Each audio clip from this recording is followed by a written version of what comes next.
Hello नमस्कार दोस्तों, आप लोग कैसे हैं। मैं उम्मीद करता हूं कि आप लोग ठीक होंगे, ज़बरदस्त होंगे, बेहतरीन होंगे और अपनी पढ़ाई में अच्छे तरीके से लगे होंगे। तो आइए हम आज की क्लास को शुरू करते हैं। आज की क्लास में हम पढ़ने वाले हैं कि रासायनिक अभिक्रिया एवं समीकरण होता क्या है। ये पहला चैप्टर है केमिस्ट्री का, क्लास 10th का है, जो क्या है, रासायनिक अभिक्रिया एवं समीकरण। आइए तो क्लास को हम शुरू करते हैं, देखते हैं रासायनिक अभिक्रिया एवं समीकरण में क्या क्या दिया हुआ है। सबसे पहले ये जानना है कि रासायनिक अभिक्रिया और समीकरण में हम इन इन टॉपिक को क्या करने वाले हैं, पढ़ने वाले हैं। पहला टॉपिक क्या है, रासायनिक अभिक्रिया। दूसरा क्या है, अभिकारक एवं प्रतिफल। और तीसरा क्या है, रासायनिक अभिक्रियाओं की विशेषताएं। और 4वां नंबर में है रासायनिक समीकरण। और 5वां नंबर में है क्या, समीकरण लिखने के नियम। और 6 नंबर में है, 6 नंबर में क्या है, संतुलित एवं असंतुलित रासायनिक समीकरण। इनके बारे में क्या करना है, जानना है। पहला क्या है, रासायनिक अभिक्रिया। ये हो गया पहला टॉपिक है। दूसरा क्या है, अभिकारक एवं प्रतिफल। और तीसरा क्या है, रासायनिक अभिक्रियाओं की विशेषताएं। और 4 नंबर में क्या है, रासायनिक समीकरण। अब 5 नंबर में क्या है, समीकरण लिखने के नियम। और 6 नंबर में क्या है, संतुलित और असंतुलित रासायनिक समीकरण। ये 6 टॉपिक है और 6 टॉपिक को क्या करना, अच्छे तरीके से पढ़ना है। और आइए और आगे और से टॉपिक है। देखिए ये 7 नंबर में क्या है, 7 नंबर में है कि रासायनिक समीकरण को संतुलित करना। रासायनिक समीकरण को क्या करना, संतुलित करना। और 8 नंबर में है क्या, रासायनिक समीकरण का उपयोग से लाभ। और 9 नंबर में है रासायनिक समीकरण को अधिक उपयोगी बनाना। और 9 नंबर में है, 10 नंबर में है क्या, रासायनिक अभिक्रिया के प्रकार। और 11 नंबर में क्या है, दहन और ज्वाला। और 12 नंबर में है द्रवीभूत पेट्रोलियम गैस। ये 12 टॉपिक है जो रासायनिक अभिक्रिया में हम पढ़ने वाले हैं। कि ये जैसे ये 12 टॉपिक हम पढ़ लेंगे तो ये चैप्टर क्या होगा, समाप्त हो जाएगा। आइए हम क्या करते हैं, एक एक करके पढ़ते हैं। ये 9th की टॉपिक है। पहला क्या है, भौतिक परिवर्तन, फिजिकल चेंज। ये क्या है, भौतिक परिवर्तन, फिजिकल चेंज। देखिए भौतिक परिवर्तन होता क्या है, वास्तव में भौतिक परिवर्तन होता क्या है, वैसा परिवर्तन जिसमें पदार्थ की रासायनिक संगठन में कोई परिवर्तन नहीं होता है और ना ही कोई नया पदार्थ का निर्माण होता है, उसी को क्या कहा जाता है, भौतिक परिवर्तन कहा जाता है। वैसे पदार्थ होते हैं जिससे क्या होती है, रासायनिक संगठन में कोई परिवर्तन नहीं होता है, कोई बदलाव नहीं होता है और ना ही कोई नया पदार्थ का निर्माण नहीं करता है। और क्या करता है, कोई पदार्थ का निर्माण नहीं करता है। इसी को क्या कहते हैं, भौतिक परिवर्तन कहते हैं। और भौतिक परिवर्तन का जैसे उदाहरण के लिए, जैसे पानी से बर्फ का बनना, ये क्या है, भौतिक परिवर्तन है। और मोमबत्ती का पिघलना, ये क्या है, भौतिक परिवर्तन है। और क्या है, बल्ब का जलना, ये भी क्या है, भौतिक परिवर्तन है। भौतिक परिवर्तन का और एक पॉइंट याद रखिएगा, जो पदार्थ होती है वो पदार्थ में क्या होती है, उनकी अवस्था, आकृति, आकार और रंग में परिवर्तन होता है। अन्यथा रंग में परिवर्तन होता है और क्या होता है, ये नया पदार्थ का निर्माण नहीं करता है। इसी को क्या कहा जाता है, भौतिक परिवर्तन कहा जाता है। यहां तक समझ में आ गया होगा। देखिए यहाँ पे क्या लिखा हुआ, वैसे परिवर्तन जिसमें पदार्थ की रासायनिक संगठन में कोई परिवर्तन नहीं होता है और ना ही कोई नया पदार्थ का निर्माण होता है। क्या होता है, नया पदार्थ का निर्माण नहीं होता है। अन्यथा क्या होगा कि इसमें अगर नया पदार्थ का निर्माण होता है तो ये क्या हो जाएगा, दूसरा कुछ और हो जाएगा, ये रासायनिक परिवर्तन में चले जाएगा। भौतिक परिवर्तन में क्या होता है, नया पदार्थ का निर्माण नहीं होता है। जैसे उदाहरण के लिए क्या है, पानी से बर्फ का बनना और मोमबत्ती का पिघलना और क्या होता है, बल्ब का जलना, ये क्या है, भौतिक परिवर्तन है। भौतिक परिवर्तन आपको अच्छी तरीके से समझ में आ गया होगा। अब आइए आगे देखते हैं आगे क्या है। अब यहाँ पे है रासायनिक परिवर्तन। क्या है रासायनिक परिवर्तन, रासायनिक परिवर्तन होता क्या है।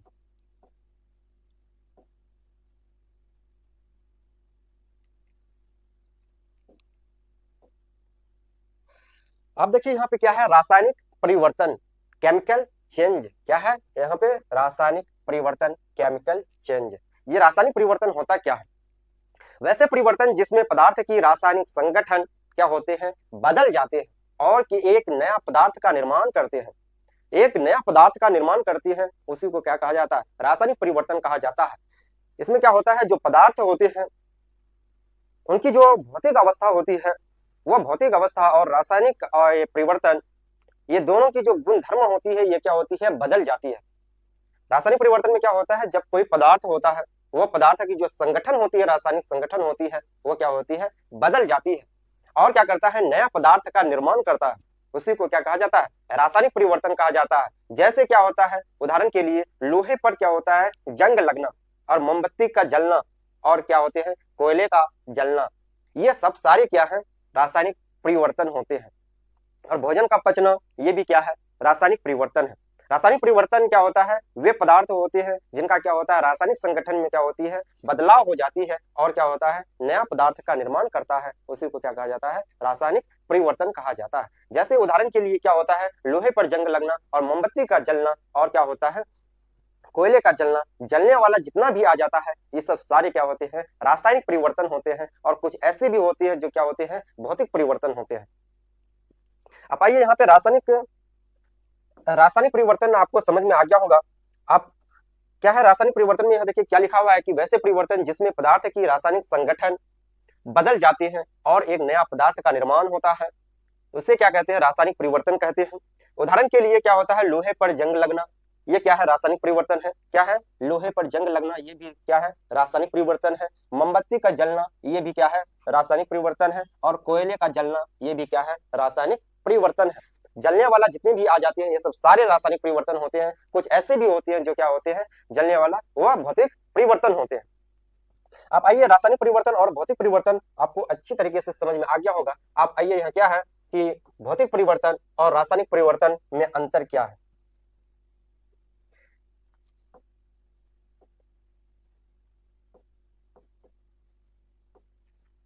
ये क्या है? भौतिक परिवर्तन और रासायनिक परिवर्तन में अंतर, क्या क्या अंतर है? सबसे पहले दिया हुआ क्या? भौतिक परिवर्तन। क्या है? भौतिक परिवर्तन। दूसरा में क्या है? रासायनिक परिवर्तन। ये भौतिक परिवर्तन और रासायनिक परिवर्तन में क्या अंतर है? पहला अंतर क्या होगा भौतिक परिवर्तन का? क्या करता है? ये नया पदार्थ का निर्माण नहीं करता।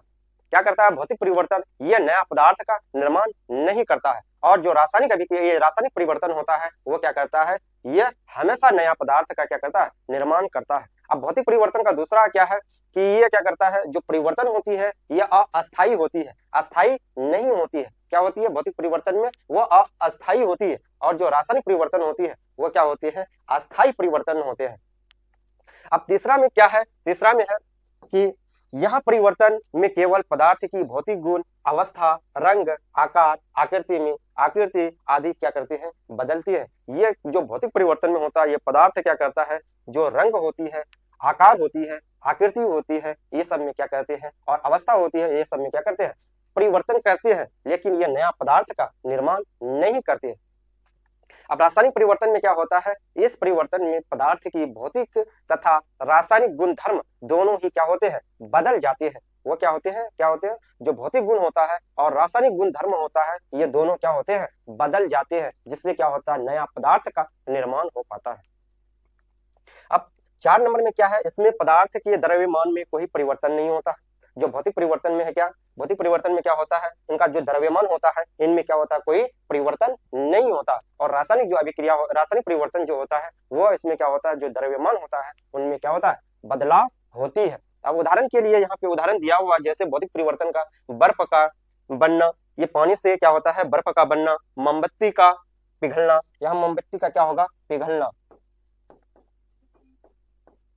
ये हो गया मोमबत्ती का पिघलना। और बल्ब का जलना, ये क्या है? भौतिक परिवर्तन है। और रासायनिक परिवर्तन में क्या आ जाएगा? लोहे पे जंग लगना और मोमबत्ती का जलना और कोयले का जलना, ये क्या है? रासायनिक परिवर्तन है।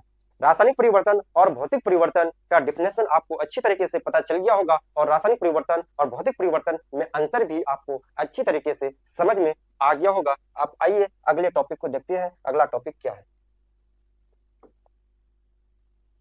अब आइए यहाँ से 10 तक का टॉपिक स्टार्ट हो गया। 10 तक टॉपिक क्या है कि रासायनिक अभिक्रिया, केमिकल रिएक्शन। रासायनिक अभिक्रिया, रासायनिक अभिक्रिया होता क्या है?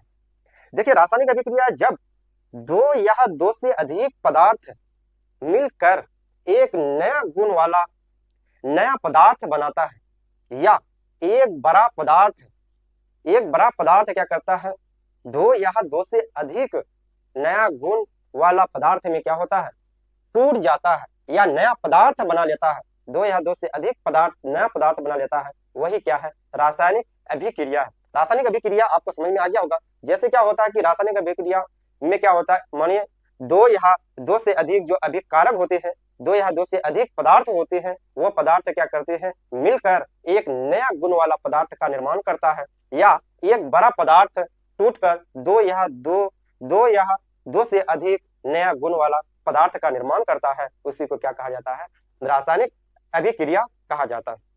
रासायनिक अभिक्रिया आपको समझ में आ गया होगा कि यहाँ पे दिया हुआ है क्या, जब दो या दो से अधिक पदार्थ मिलकर एक नया गुण वाला नया पदार्थ बनाता है, या एक बड़ा पदार्थ टूटकर दो या दो से अधिक नया गुण वाला नया पदार्थ बनाता है, उसी को क्या कहा जाता है, रासायनिक अभिक्रिया कहा जाता है। जैसे उदाहरण के लिए क्या है, हाइड्रोजन, जैसे उदाहरण के लिए क्या है, हाइड्रोजन और ऑक्सीजन को क्या करते हैं, मिला देती है, तब क्या होता है, पानी का निर्माण होता है। हाइड्रोजन ऑक्साइड का प्रयोग, हाइड्रोजन ऑक्साइड क्या होता है, इससे बनता है। ये क्या है, हाइड्रोजन ऑक्साइड, यही हाइड्रोजन ऑक्साइड को क्या कहा जाता है, जल, पानी कहा जाता है। समझ में आ गया। ये दो है, ये क्या है, दो पदार्थ है, जैसे हाइड्रोजन हो गया और ऑक्सीजन हो गया, ये दोनों आपस में मिलकर क्या करता है, एक नया पदार्थ बनाता है। ये क्या है, H2O का निर्माण करता है। अब जैसे क्या है, सोडियम, अब उदाहरण के लिए यहाँ पे क्या है, सोडियम का ये सूत्र क्या होता है, Na प्लस ऑक्सीजन को जब हम क्या करते हैं, मिलाते हैं, तो क्या होता है, सोडियम ऑक्साइड प्राप्त होता है। क्या होता है, सोडियम ऑक्साइड प्राप्त होता है। ये क्या है, रासायनिक अभिक्रिया। और तीसरा में भी लेते हैं रासायनिक अभिक्रिया, क्या है, सोडियम हो गया, सोडियम प्लस क्या करते हैं, क्लोरीन को क्या करते हैं, मिलाती हैं, तब हमको क्या प्राप्त होता है, NaCl प्राप्त होता है। ये NaCl क्या होता है, नमक का सूत्र है। NaCl किसका सूत्र है, नमक का सूत्र है, सोडियम क्लोराइड। यहां तक आपको रासायनिक अभिक्रिया आपको अच्छी तरीके से समझ में आ गया होगा। अब ये अगले टॉपिक क्या है,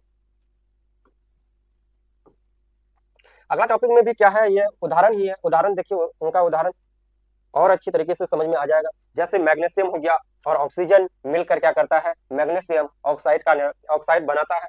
जो मैग्नीशियम हो गया और ऑक्सीजन मिलकर क्या करता है, मैग्नीशियम ऑक्साइड बनाता है। जैसे क्या है, यहाँ पे है मैग्नीशियम को क्या करते हैं, ऑक्सीजन के साथ मिलाती है, तब क्या निर्माण होता है, मैग्नीशियम ऑक्साइड का निर्माण होता है। ये क्या होता है, मैग्नीशियम ऑक्साइड का निर्माण होता है। उसी तरह क्या है, कैल्शियम के साथ क्या करते हैं, आयोडीन को मिलाती है, कैल्शियम के साथ क्या करते हैं, आयोडीन को मिलाते हैं, तब क्या निर्माण होता है, कैल्शियम आयोडाइड का निर्माण होता है। ये कैल्शियम आयोडाइड का क्या होता है, निर्माण होता है या बनाता है। जब कैल्शियम और आयोडीन मिलकर क्या करता है, कैल्शियम आयोडाइड क्या करता है, बनाता है। अब आगे देखिए, आगे क्या है, चूना पत्थर का रासायनिक नेम क्या है, कैल्शियम कार्बोनेट, जिसका सूत्र क्या होता है, CaCO3। जब कैल्शियम कार्बोनेट को हम क्या करते हैं, गर्म करते हैं, जब कैल्शियम कार्बोनेट को क्या करते हैं, गर्म करते हैं, तब क्या होता है, कैल्शियम ऑक्साइड और कार्बन डाइऑक्साइड गैस क्या होता है, ये सब सारे क्या होती है, बनाती है। जब कैल्शियम कार्बोनेट को हम जब गर्म करते हैं, तब क्या बनाती है, तब कैल्शियम ऑक्साइड और कार्बन डाइऑक्साइड गैस क्या करती है, बनाती है। अब इसके बाद क्या है, जैसे सिल्वर क्लोराइड, जैसे क्या है, सिल्वर क्लोराइड को क्या करते हैं, जब सूर्य की प्रकाश में रखते हैं, सूर्य की प्रकाश में रखती है, तो वो क्या करती है, आपस में क्या होती है, टूट जाती है। सिल्वर अलग हो जाता है और क्या होता है, क्लोरीन अलग हो जाता है। ये दोनों क्या होते हैं, अलग हो जाते हैं। जब क्या करते हैं, सिल्वर क्लोराइड को सूर्य की रोशनी पर हम क्या करते हैं, या रखते हैं, तो क्या होता है, ये दोनों अलग हो जाते हैं, सिल्वर भी अलग हो जाते हैं और क्लोरीन भी अलग हो जाते हैं, सिल्वर और क्लोरीन अलग हो जाते हैं। यहां तक आपको अच्छी तरीके से समझ में आ गया होगा। अब आइए, अगला टॉपिक क्या है, अब अगला टॉपिक क्या है कि अभिकारक और प्रतिफल। अभिकारक होता क्या है ये देखना। देखिए अभिकारक क्या है, अभिकारक अभिकारक क्या होता है कि रासायनिक अभिक्रिया में भाग लेने वाली जो पदार्थ होते हैं वही क्या होता है, अभिकारक होता है। क्या होता है अभिकारक, क्या होता है रासायनिक अभिक्रिया में भाग लेने वाले पदार्थ को ही क्या कहते हैं, अभिकारक कहते हैं। जैसे क्या होता है कि जब हम क्या करते हैं हाइड्रोजन और क्लोरीन को ये क्या करती है, मिलाती है, तब हम क्या बनाती है, वो ये बनाती है कि हाइड्रोक्लोरिक एसिड बनाती है। ये जो हाइड्रोजन हो गया और क्लोरीन हो गया, ये हाइड्रोजन और क्लोरीन क्या है, ये अभिकारक है। और जो ये पदार्थ से मिलकर क्या करता है, नया पदार्थ का निर्माण हुआ, वह नया पदार्थ क्या है, प्रतिफल है। जैसे हाइड्रोजन और क्लोरीन ये क्या है, अभिकारक है। ये क्या है, अभिकारक। ये हो गया अभिकारक और ये क्या है, प्रतिफल। ये क्या है, प्रतिफल। जैसे यहाँ पे देखिए ये दो पदार्थ है, ये दो पदार्थ क्या है, रिएक्टेंट है, और ये जो इससे क्या होता है नया पदार्थ निर्माण हुआ, यही है क्या, प्रोडक्ट, प्रतिफल। अभिकारक क्या होता है, जो रासायनिक अभिक्रिया में जो पदार्थ भाग लेता है वही पदार्थ क्या है, अभिकारक है। और प्रतिफल क्या होता है, जो पदार्थ क्या भाग लिया, उस पदार्थ से क्या होता है नया पदार्थ निर्माण हुआ, वही क्या है, प्रतिफल। देखिए यहाँ पे क्या है, प्रतिफल में क्या है, रासायनिक अभिक्रिया के फलस्वरूप बनने वाले नए पदार्थ क्या होती है, प्रतिफल कहते हैं। जैसे उदाहरण के लिए क्या है, जैसे हाइड्रोजन और क्लोरीन, ये क्या है, हाइड्रोजन और क्लोरीन क्या है, अभिकारक है। और ये HCl ये क्या है, ये प्रतिफल है। ये हो गया प्रतिफल। अभिकारक और प्रतिफल आपको अच्छी तरीके से समझ में आ गया होगा, अभिकारक क्या होता है और प्रतिफल क्या होता है। आइए और एक बार रिवाइज कर देते हैं। जो अभिकारक होते हैं वो क्या करते हैं, रासायनिक अभिक्रिया में जो पदार्थ क्या होता है, भाग लेता है। रासायनिक अभिक्रिया में जो पदार्थ क्या होता है, भाग लेता है, वो पदार्थ ही अभिकारक है। और उस अभिकारक क्या रासायनिक अभिक्रिया में भाग लिया, वही पदार्थ से मिलकर क्या करता है, एक नया पदार्थ का निर्माण होता है, उसी पदार्थ को क्या कहा जाता है, प्रतिफल। अभिकारक और प्रतिफल समझ में आ गया। अब आइए क्या है, रासायनिक अभिक्रिया को पहचानने के तरीके। रासायनिक अभिक्रिया को हम कैसे पहचानेंगे, देखिए यहाँ पे दिया हुआ कि रासायनिक अभिक्रिया को हम कैसे पहचानने के कुछ तरीके हैं। हम रासायनिक अभिक्रिया को पहचाने कैसे कि रासायनिक अभिक्रिया हुआ या नहीं हुआ। सबसे पहला क्या है कि उनका अवस्था में परिवर्तन होना। सबसे पहला क्या है, अवस्था में परिवर्तन। दूसरा क्या है, रंग में परिवर्तन। और तीसरा में क्या है, तापमान में परिवर्तन। और चरमा में क्या है कि गैस का उत्सर्जन। और पांचवा में क्या है, अवक्षेप का बनना। ये पांच चीज अगर हो रहा है, पांच चीज में क्या होता है, परिवर्तन हो रहा है, तो हम समझ जाते हैं कि ये रासायनिक परिवर्तन हो रहा है, रासायनिक अभिक्रिया हो रहा है। जैसे रासायनिक अभिक्रिया में पहला क्या है, अवस्था में परिवर्तन होना। और क्या है, रंग में परिवर्तन होना। और तीसरा में क्या है, तापमान में परिवर्तन। और गैस का क्या होता है, उत्सर्जन। और अवक्षेप का बनना। ये सब सारे अगर प्रक्रिया हो रही है तब क्या होता है, रासायनिक अभिक्रिया तब हो रहा। अगर नहीं हो रही तब फिर क्या होता है, रासायनिक अभिक्रिया नहीं हो रहा। यहां तक आपको समझ में आ गया होगा कि रासायनिक अभिक्रिया का डिफिनेशन और रासायनिक अभिक्रिया की पहचानने की जो तरीका होती है, और रासायनिक अभिक्रिया जो अभिकारक होती है, प्रतिफल होता है, ये भी आपको अच्छा तरीके से समझ में आ गया होगा। अब देखिए पहला हम क्या पढ़ने वाले हैं, अवस्था में परिवर्तन। हम जो पहचाने, जो रासायनिक अभिक्रिया पांच जो पढ़े हैं कि पहचाने का कौन कौन से तरीका है, ये सब तरीका में हमको क्या करना है, एक एक करके सबके बारे में पढ़ना है। जैसे क्या है, अवस्था में परिवर्तन।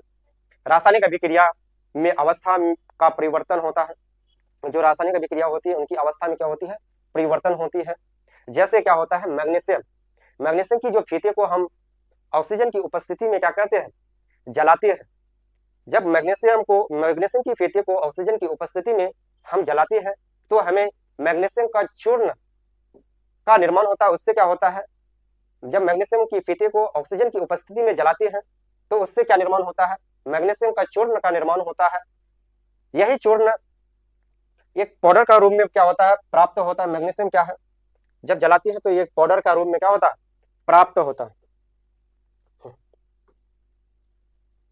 देखिए यहाँ पे क्या है कि अवस्था में परिवर्तन। रासायनिक अभिक्रिया में अवस्था का परिवर्तन होता है। मैग्नीशियम की फीते को ऑक्सीजन की उपस्थिति में जलाने पर वो मैग्नीशियम चूर्ण का निर्माण होता है। जैसे ये क्या है, ये वाला मैग्नीशियम है, ये मैग्नीशियम को क्या करते हैं, जब ऑक्सीजन की उपस्थिति में जलाती है तो हमें क्या प्राप्त होता है, मैग्नीशियम। मैग्नीशियम की जो चूर्ण होती है वह हमें प्राप्त होता है। जैसे क्या है, ये मैग्नीशियम है, ये हो गया Mg।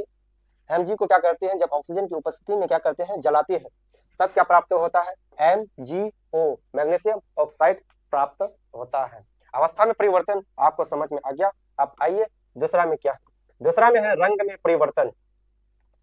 दूसरा में क्या है, रंग में परिवर्तन। रंग में परिवर्तन, रासायनिक अभिक्रिया में रंग का परिवर्तन होता है।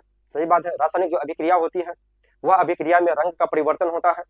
और इसमें क्या होता है, जब कॉपर सल्फेट का विलयन का रंग क्या होता है, कॉपर विलयन का रंग कैसा होता है, नीला होता है, परंतु लोहे की कील डालने पर उसका रंग क्या होता है, भूरा और हल्का हरा हो जाता है।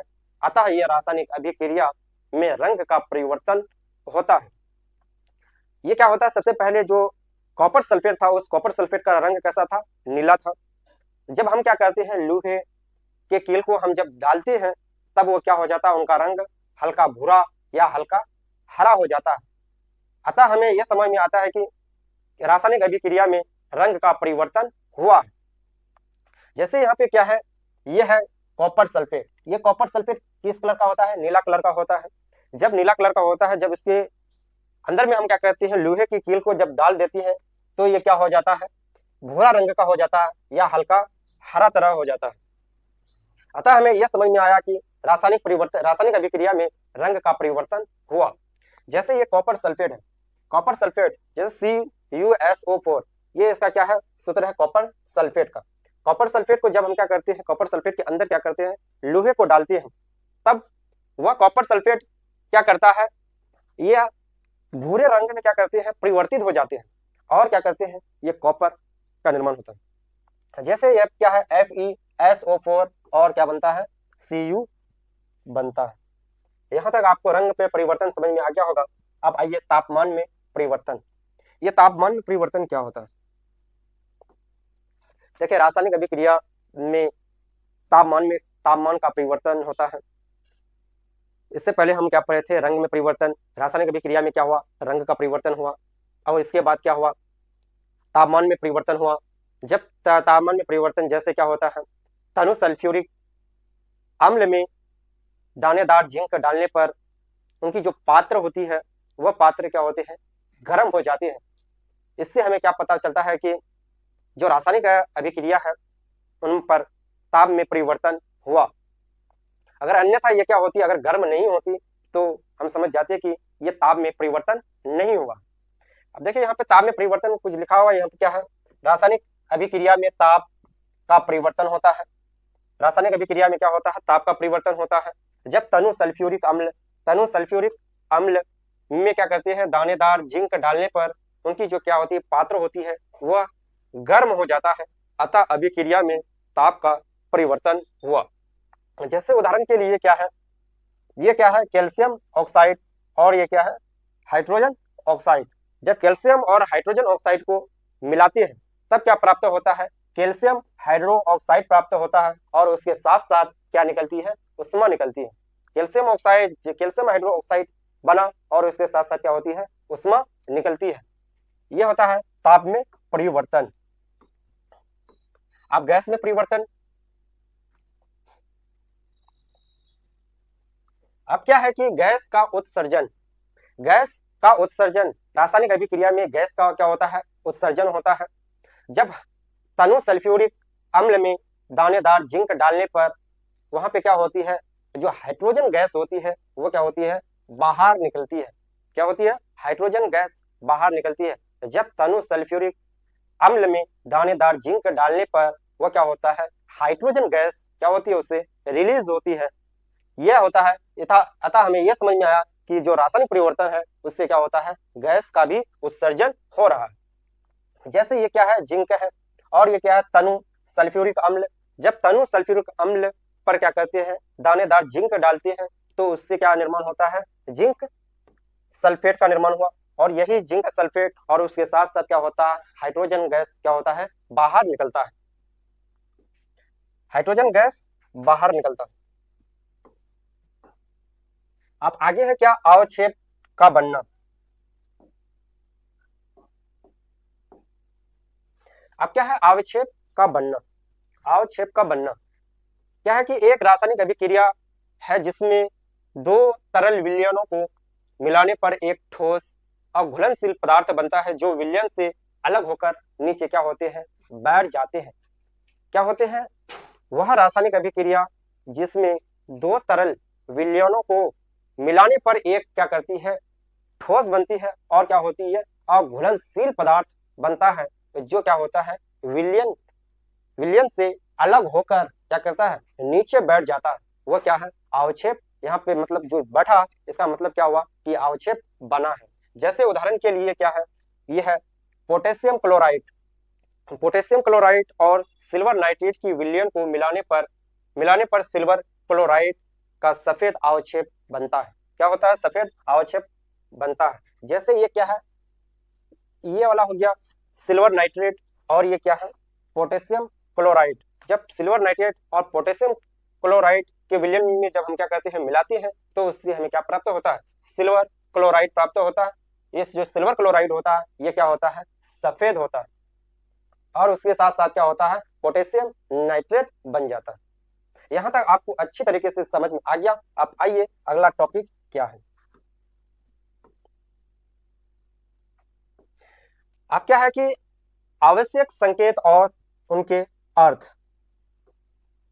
आवश्यक संकेत और उनके क्या है, अर्थ है। जैसे भौतिक अवस्था में क्या होता है, अगर एस है तो ये क्या है, ठोस है, सॉलिड है। अगर ये क्या है, एल है, ऐसे अगर ये एल है तो ये क्या है, लिक्विड फॉर्म में है। ये क्या है, लिक्विड फॉर्म में। अगर जी दिया हुआ किसी रासायनिक अभिक्रिया में, तो ये मतलब इसका मतलब होता है ये गैसीय अवस्था में है। अगर एक यू में है तो ये क्या है, जलीय विलयन है। ये क्या है, जलीय विलयन, एक्वस सॉल्यूशन है। अब अभिक्रिया की दिशा देखिए, अभिक्रिया की दिशा हम किस किस चीजों से दर्शाते हैं।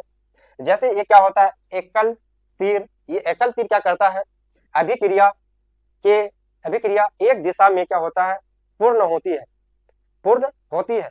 अगर ये क्या होती है, दोहरी तीर होती है, दोहरी तीर रहा तो हम समझ जाते हैं कि रासायनिक साम्य को दर्शाता है। रासायनिक साम्य को दर्शाता है। अभिक्रिया दोनों दिशा में क्या होती है। ये क्या होती है, अगर दोहरी तीर रहा तो रासायनिक जो अभिक्रिया होती है, ये क्या होती है, दोनों तरफ हो रही है। अगर तीर का निशान नीचे की ओर है, तब क्या होता है, अवक्षेप का बनना, अवक्षेप बनता है। और तीर अगर ऊपर है तो क्या होता है, गैस का निकलना। ये क्या होता है, अगर तीर ऊपर की ओर है तो क्या होता है, वहां से गैस रिलीज हो रहा है, बाहर निकल रहा है। ये संकेत और उनके अर्थ भी समझ में आ गया। अब आइए आगे क्या है। देखिए यहाँ पे कुछ पॉइंट है। जैसे क्या है कि किसी भी रासायनिक अभिक्रिया को रासायनिक समीकरण के द्वारा क्या किया जाता है, दर्शाया जाता है। और अभिकारक और उत्पाद के रासायनिक सूत्र को उनकी क्या होती है, भौतिक अवस्था के साथ लिखते हैं। और रासायनिक समीकरण की आवश्यक परिस्थिति जैसे ताप, दाब, उत्प्रेरक आदि को क्या करते हैं, तीर की निशान के ऊपर या नीचे दर्शाया जाता है। जैसे क्या है, ये Mg हो गया, और क्या, ऑक्सीजन हो गया। ये जो तीर है, ये तीर क्या करता है, एक दिशा को दर्शा रहा है, जिससे क्या होता है, नया पदार्थ बना। ये नया पदार्थ क्या है, जैसे MgO। ये वाला हिस्सा क्या है, अभिकारक है, और ये क्या है, प्रतिफल है। यहां तक आपको समझ में आ गया। अब आइए आगे क्या है। अब क्या है कि रासायनिक अभिक्रिया का निरूपण। रासायनिक अभिक्रिया का क्या निरूपण है, जब क्या होता है, प्रत्येक रासायनिक अभिक्रिया को समीकरण के रूप में निरूपित किया जाता है। प्रत्येक जितने भी रासायनिक अभिक्रिया है, वो क्या करते हैं, समीकरण के रूप में क्या करते हैं, निरूपित किया जाता है।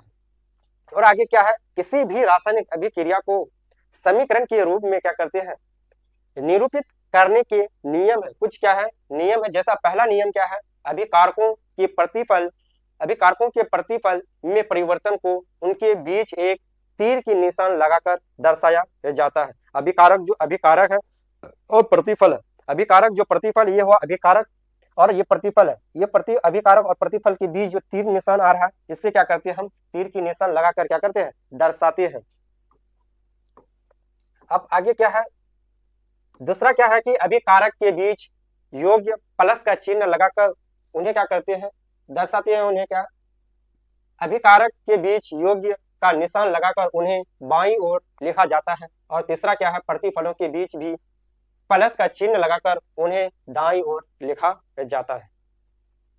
जब क्या होता है कि अभिकारक होता है, अगर अभिकारक हुआ तो हम क्या करते हैं, जैसे a plus b is equal to c plus d, ये क्या होता है, ये अभिकारक है। अभिकारक को हम जब प्लस का चिन्ह लगाते हैं वो क्या होती है, बाईं की ओर होती है। और प्रतिफल जो प्लस का चिन्ह लगाते हैं तो वो क्या होती है, दाईं की ओर होती है। अब यहाँ पे नोट है, क्या तीर का जो सिरा उत्पाद और उत्पाद की ओर रहता है, जो ये सिरा है, ये जो तीर की जो सिरा होती है, ये सिरा किसकी ओर होती है, उत्पाद की ओर होती है। तथा यह अभिक्रिया होने की दिशा को क्या करता है, दर्शाता है। तथा क्या करता है, ये अभिक्रिया, ये तीर की जो दिशा होती है ये क्या दर्शाती है, अभिक्रिया होने की दिशा को दर्शाती है। अब आइए आगे क्या है। अब शब्द समीकरण क्या होता है, शब्द समीकरण क्या होता है, वर्ड इक्वेशन। वर्ड इक्वेशन क्या होता है, जब किसी रासायनिक अभिक्रिया के अभिकारक प्रतिफल को हम क्या करते हैं, शब्द के रूप में दर्शाया जाता है तो उसे ही क्या कहा जाता है, शब्द समीकरण कहते हैं। शब्द समीकरण क्या होता है, जब किसी रासायनिक अभिक्रिया के अभिकारक तथा प्रतिफल को क्या करते हैं, शब्द के रूप में दर्शाया जाता है तो उसे शब्द समीकरण कहते हैं। शब्द समीकरण क्या होता है, जिसे क्या किया जाता है, शब्द के रूप में लिखा जाता है। जो अभिकारक और प्रतिफल दोनों को क्या किया जाता है, शब्द के रूप में लिखा जाता है, वही क्या हो गया, शब्द समीकरण हो गया। जैसे क्या है, ये मैग्नीशियम, ये क्या है, एक शब्द में है। और ये ऑक्सीजन जब दोनों को मिलाती है तब क्या होता है, मैग्नीशियम ऑक्साइड बनता है। और जिंक और सल्फ्यूरिक एसिड, ये जिंक और सल्फ्यूरिक एसिड हो गया। जब जिंक और सल्फ्यूरिक एसिड को मिलाती है तब क्या होता है, जिंक सल्फेट बनता है। और क्या करता है, हाइड्रोजन और ऑक्सीजन को जब मिलाती है क्या होता है, एक वाटर का निर्माण होता है। और मैग्नीशियम और क्लोरीन को क्या करती है, आपस में मिक्सचर करती है तब क्या होता है, मैग्नीशियम क्लोराइड का निर्माण करता है। और एल्युमिनियम और ऑक्सीजन को क्या करते हैं, आपस में मिलाती है तब क्या बनाता है, एल्युमिनियम ऑक्साइड बनाता है। यहां तक शब्द समीकरण समझ में आ गया। अब क्या है रासायनिक समीकरण। रासायनिक समीकरण क्या होता है, देखिए रासायनिक समीकरण होता क्या है, किसी रासायनिक अभिक्रिया के अभिकारकों तथा प्रतिफलों की संकेत तथा सूत्र की मदद से उस अभिक्रिया को क्या किया जाता है, संक्षिप्त रूपन किया जाता है। उसी को क्या कहा जाता है, रासायनिक समीकरण कहा जाता है। वैसी रासायनिक अभिक्रिया जिनकी अभिकारक तथा प्रतिफल को क्या किया जाता है, संकेत या सूत्र की मदद से हम क्या करते हैं, उसको दर्शाते हैं, वही क्या है, रासायनिक समीकरण है। ये रासायनिक समीकरण का कुछ उदाहरण है, ये जितने भी हैं ये सब सारे क्या है, रासायनिक समीकरण है। यहाँ मैग्नीशियम ऑक्सीजन, ये Mg प्लस O2 क्या होता है, इससे क्या बनता है, MgO। और क्या होता है, Zn प्लस क्या होता है, HSO4 को मिलाती है तो क्या बनता है, ZnSO4 प्लस H2 का निर्माण होता है। और क्या बनता है, और हाइड्रोजन और ऑक्सीजन जैसे H2O2 को जब मिलाती है तब क्या होता है, H2O का निर्माण होता है। और आगे क्या है, Mg प्लस Cl2 को जब मिलाती है तब क्या होता है, MgCl का निर्माण होता है। और इसके बाद क्या है, Al और O2 को जब आपस में मिलाती हैं तब क्या होता है, Al2O3 का निर्माण होता है। ये जितने भी है क्या है, संकेत यह सूत्र के माध्यम से क्या किया गया है, दर्शाया गया।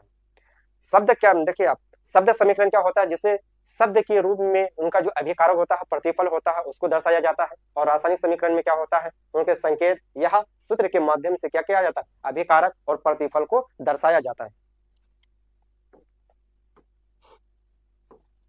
अब यहाँ पे दिया हुआ है कि रासायनिक समीकरण दो प्रकार की होती है। रासायनिक समीकरण क्या होती है, दो प्रकार की होती है। रासायनिक समीकरण दो प्रकार की होती है।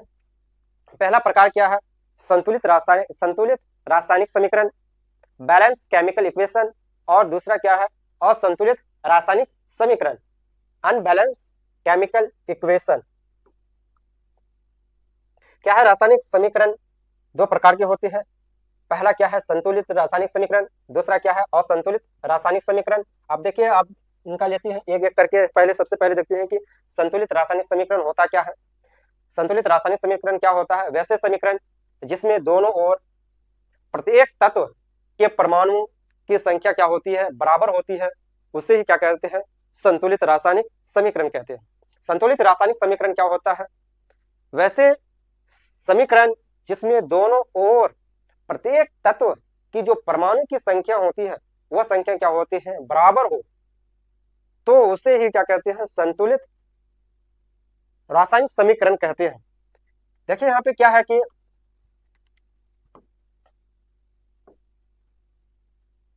ये क्या है, संतुलित रासायनिक समीकरण, वैसे समीकरण जिसमें दोनों ओर प्रत्येक तत्व की परमाणु की संख्या बराबर हो, तो उसे क्या कहते हैं, संतुलित रासायनिक समीकरण कहते हैं। दोनों ओर क्या हो, अगर जैसे ये मैग्नीशियम है, ये मैग्नीशियम अभिकारक में भी 2 होना चाहिए और प्रतिफल में भी 2 होना चाहिए, तभी ये क्या होगा, ये संतुलित होगा। अन्यथा एक मैग्नीशियम, अगर यहाँ एक मैग्नीशियम है, अगर उधर 2 मैग्नीशियम है, तो ये क्या होगा, असंतुलित नहीं होगा, असंतुलित नहीं होगा, ये क्या हो जाएगा, असंतुलित हो जाएगा। देखिए यहाँ पे क्या है, 2 मैग्नीशियम है और ऑक्सीजन कितना है, 2 है। यहाँ पे भी क्या है, मैग्नीशियम 2 है और ऑक्सीजन 2 है। इसका मतलब क्या है, यहाँ ये संतुलित है। और जिंक है, जिंक कितना है, 1, और जिंक यहाँ पे कितना है, 2। और H कितना है, H2 कितना है, 2 है, और इधर भी 2 है। और SO कितना है, S कितना 1 है, S भी 1 है, वो कितना है, 4 है, वो भी 4 है। इसका मतलब ये क्या है, ये संतुलित का क्या है, उदाहरण है। अब देखिए यहाँ पे H2 है, ऑक्सीजन भी 2 है, यहाँ पे भी H2 है, ऑक्सीजन भी 2 है। ये क्या है, रासायनिक से ये संतुलित रासायनिक समीकरण है। जैसे हम संतुलित रासायनिक समीकरण बनाते हैं, जैसे Mg प्लस O2, अब यहाँ पे क्या है, MgO। अब देखिए तो ये संतुलित है, ये संतुलित नहीं है। अब इसको हमको क्या करना पड़ेगा, संतुलित करना पड़ेगा। देखिए यहाँ पे मैग्नीशियम 1 है, यहाँ पे भी मैग्नीशियम 1 है, यहाँ ऑक्सीजन 2 है, यहाँ ऑक्सीजन कितना है, 1 है। तो हम क्या करेंगे, अगर यहाँ पे 2 दे देती है तो मैग्नीशियम कितना हो जाएगा, 2 हो जाएगा। और यहाँ पे 2 दे देते हैं, मैग्नीशियम भी 2 हो गया और ऑक्सीजन भी 2 हो गया, ये क्या हो गया, संतुलित हो गया। अब उसके बाद क्या है, जैसे ये देखिए तो Mg प्लस Cl2 MgCl, ये क्या है, संतुलित है। देखिए Mg भी 1 है, Mg भी 1 है, Cl 2 है, इधर भी क्या होगा, Cl 2 है, ये क्या है, संतुलित है। यहाँ पे 2 होगा, ये क्या है, संतुलित है। अब आगे देखिए क्या है, जैसे यहाँ पे क्या है, Al plus O2 plus Al2O3। अब देखिए अल्युमिनियम भी यहाँ कितना है, 1 है, वहां पे 2 है, तब क्या करना पड़ेगा। और ऑक्सीजन कितना है, यहाँ 2 है, उधर कितना है, 3 है, तब क्या करना पड़ेगा, यहाँ पे अगर 4 दे देती है, यहाँ 4 हो जाएगा, क्या हो जाएगा, 4 अल्युमिनियम हो जाएगा। और यहाँ पे 3 दे देते हैं, ऑक्सीजन क्या हो जाएगा, 3 हो जाएगा। तो अल्युमिनियम 4 हुआ, यहाँ पे 4 दे देंगे, कितना हो जाएगा, 4 नहीं हो गया।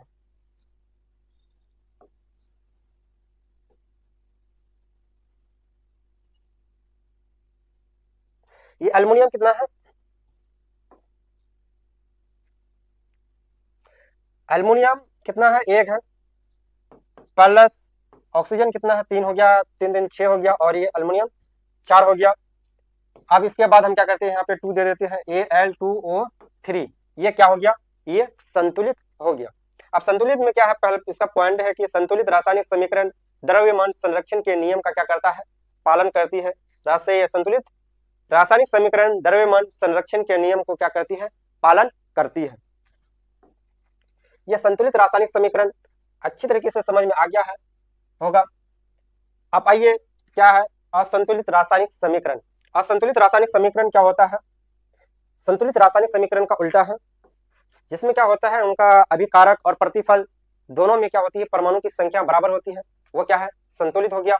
और जिसका क्या होता है, अभिकारक और प्रतिफल दोनों ओर क्या होती है, परमाणु की संख्या क्या होती है, भिन्न होती है, अलग अलग होती है या बराबर नहीं होती है, वो क्या है, असंतुलित रासायनिक समीकरण होती है।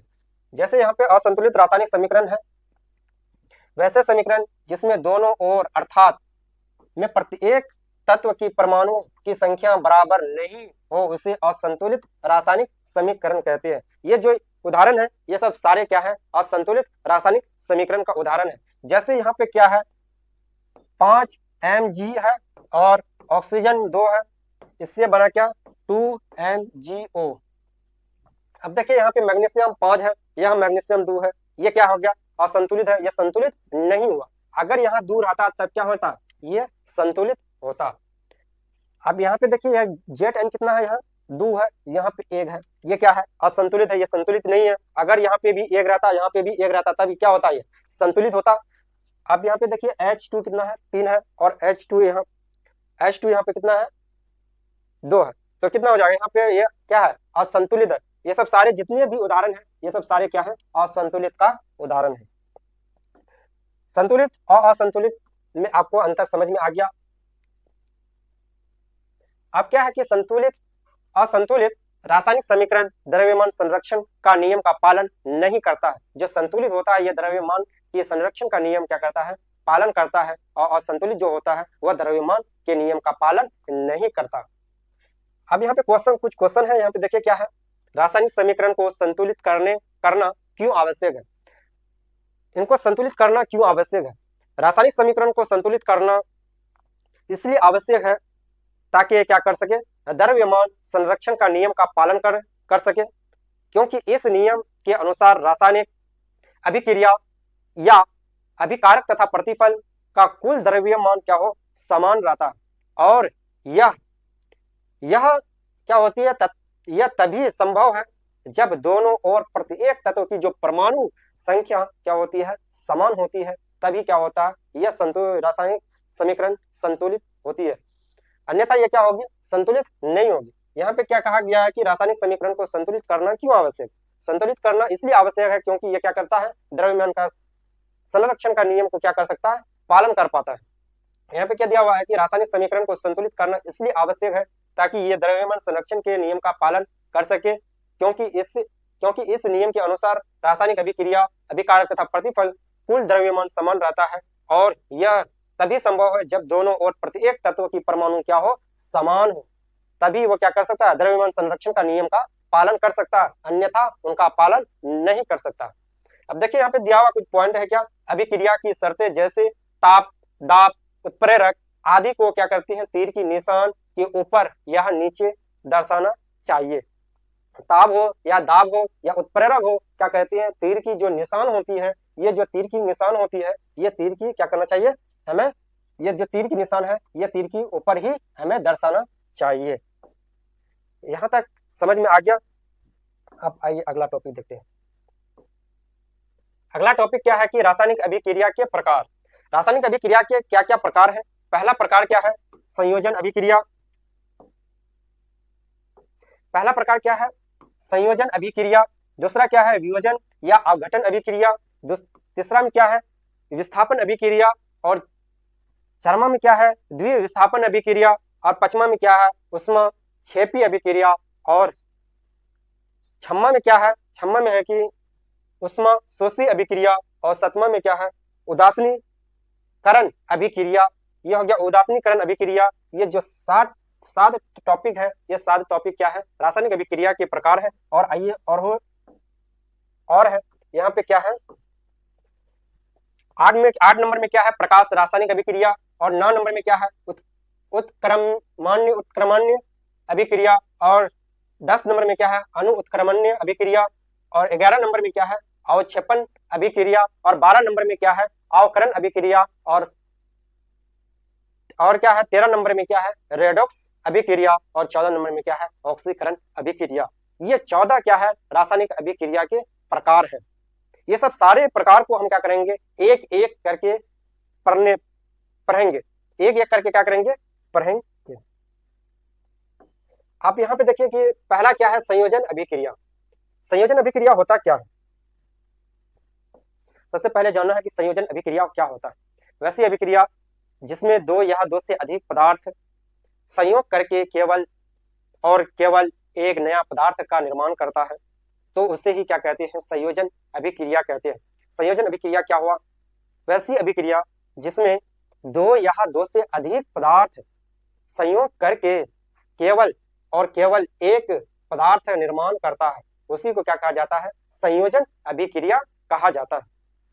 संयोजन अभिक्रिया में जैसे उदाहरण के लिए क्या है, यहाँ पे दो पदार्थ है, ये दो पदार्थ क्या होता है, आपस में संयोग करके एक क्या करता है, एक बड़ा पदार्थ का निर्माण करता है।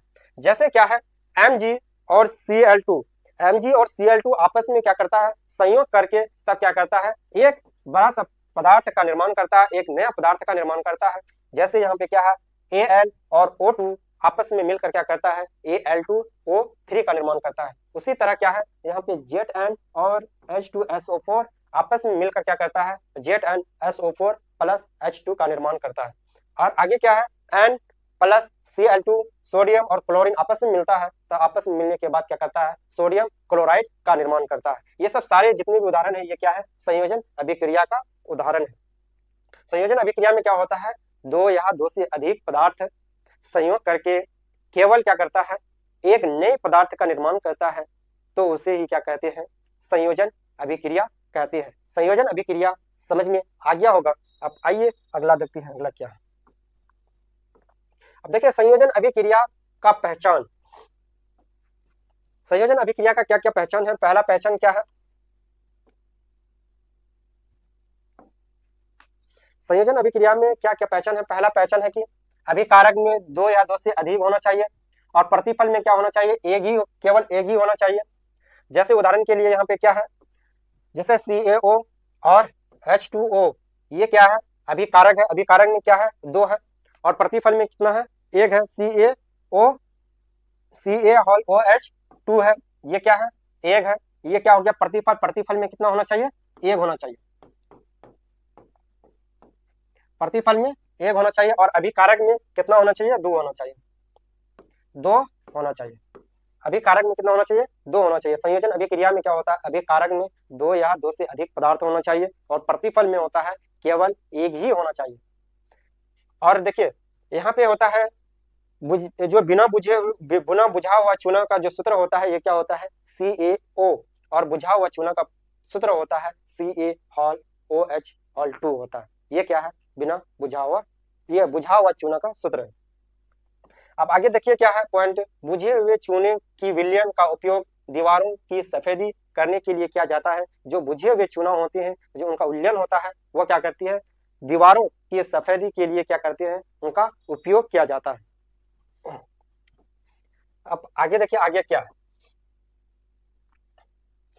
उन्हीं का जो एग्जाम्पल है, ये एग्जाम्पल को भी देख लीजिए। ये क्या है कि जो कैल्शियम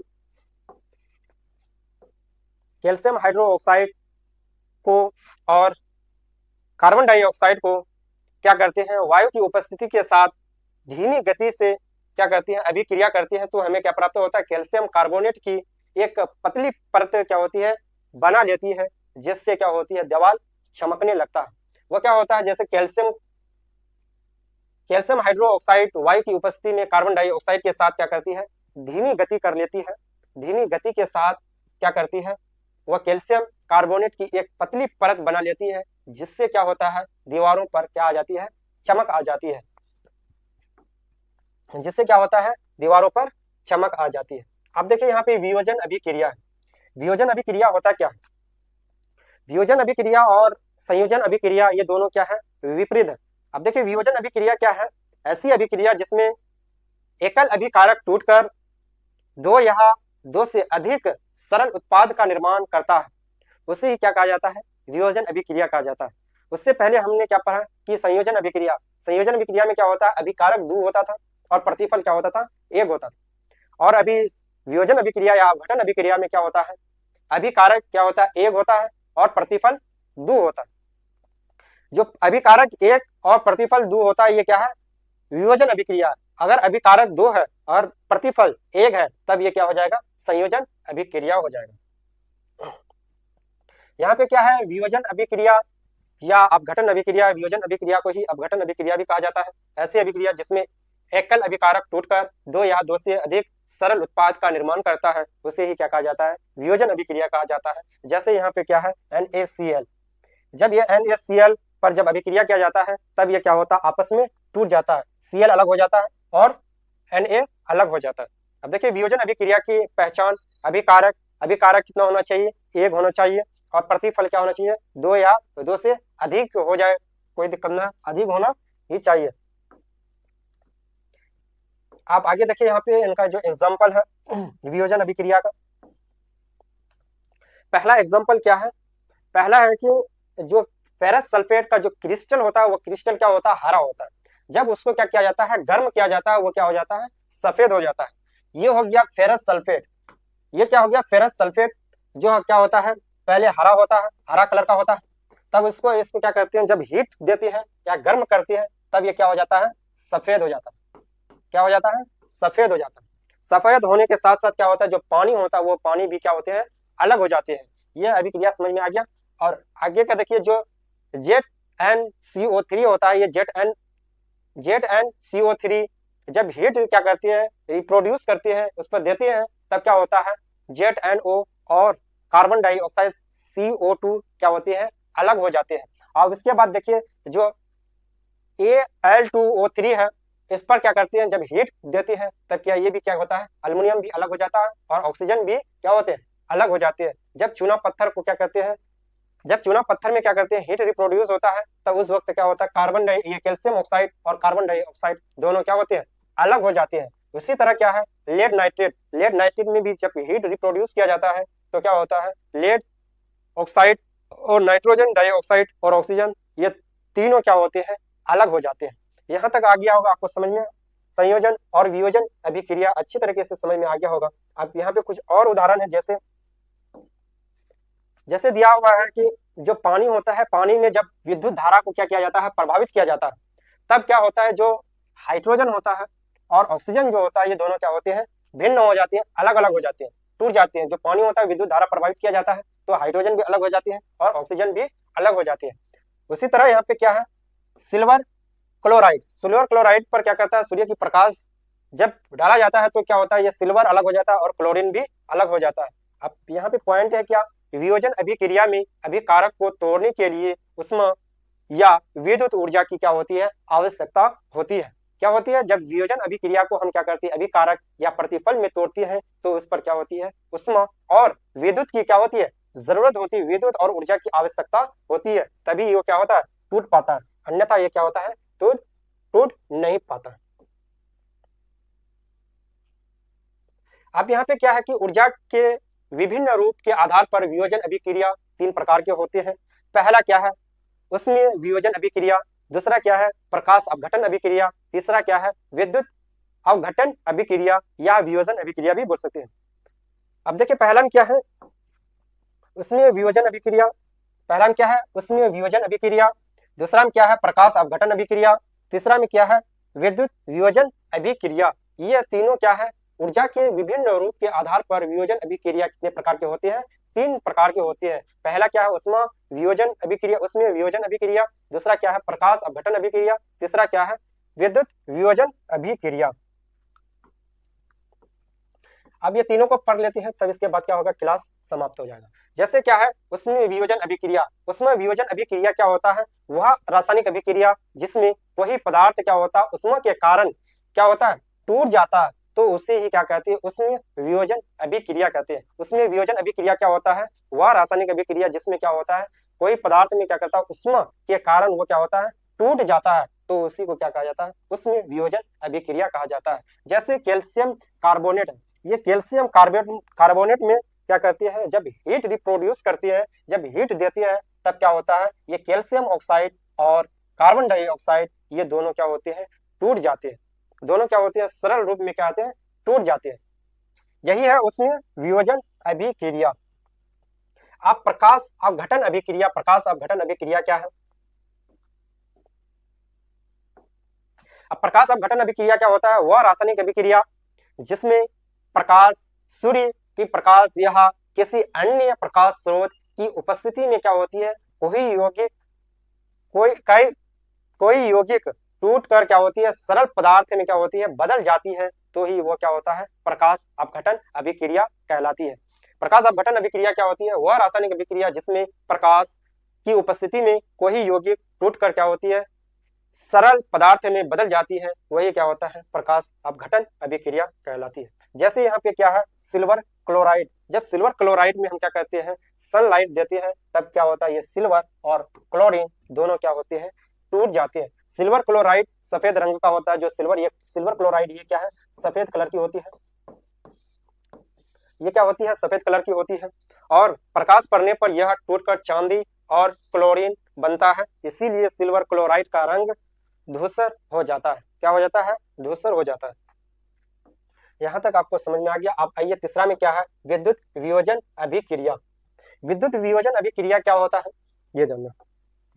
विद्युत वियोजन अभिक्रिया क्या होता है, जिस रासायनिक अभिक्रिया में विद्युत धारा की सहायता से किसी यौगिक को उसकी सरल घटकों में तोड़ दिया जाता है, यह तोड़ दिया जाता है, उसे विद्युत वियोजन अभिक्रिया कहते हैं। विद्युत वियोजन अभिक्रिया किसे कहते हैं, जिस रासायनिक अभिक्रिया में जब विद्युत धारा की सहायता से उस यौगिक को क्या करता है, सरल घटकों में तोड़ दिया जाता है, तो उसी को क्या कहा जाता है, विद्युत वियोजन अभिक्रिया कहा जाता है। जैसे ये पानी है, ये पानी में हम जब क्या करते हैं, विद्युत धारा प्रभावित करते हैं, तब ये क्या होता है, हाइड्रोजन और ऑक्सीजन दोनों आपस में टूट जाता है, अलग अलग हो जाता है। ये जो पानी है, ये पानी क्या होता है, टूट जाता है, ये हाइड्रोजन और ऑक्सीजन दोनों क्या होते हैं, अलग हो जाते हैं। और इसी तरह क्या है, NaCl में क्या करते हैं, जब विद्युत धारा प्रभावित करते हैं, तब क्या होता है, Na भी अलग हो जाता है और क्लोरीन Cl2 भी अलग हो जाता है। अब यहाँ पे क्या हो गया, अब क्लास यहाँ पे समाप्त हो गया। यहाँ पे क्या हुआ, क्लास आपके समाप्त हो गया। आप यहाँ तक आपको अच्छी तरीके से, पूरी तरीके से क्या हुआ, समझ में आ ही गया होगा। तो आज की क्लास को हम यही रखते हैं।